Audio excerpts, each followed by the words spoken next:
Zavodnik. Nikola Lakić spopadao ženu političara. Nikola proganja žene, nije mu važno da li su udate ili razvedene. Ako mu zapadne za oko, odmah kreće u akciju. Kada je postao poznat, porasli su mu i apetiti. Nikola Lakić važi za jednog od najvećih zavodnika u parovima. Ništa manje nije ni u privatnom životu. Nekadašnji fudbaler u svom zavođenju je otišao korak dalje i udvarao se ženi jednog poznatog političara iz vlasti. Muvao sam ženu jednog političara, ali me je na kraju oduvala, rekao je Lakić u realitiju.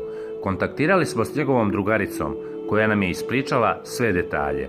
Nikola proganja žene, nije mu važno da li su udate ili razvedene. Ako mu zapadne za oko, odmah kreće u akciju.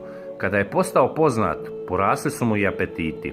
Došao je do broja telefona jedne žene koja je u braku sa našim poznatim političarem.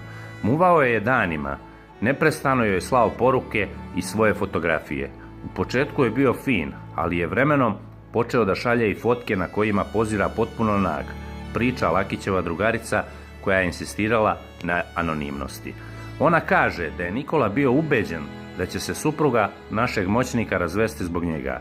Bio je opsednut njom. Zaljubio se do ušiju. Toliko mu je bilo stalo do nje da je zahtevao da se razvede od muža. Kada je ona shvatila da je vrag odneo šalu, blokirala ga je na društvenim mrežama kao i na telefonu.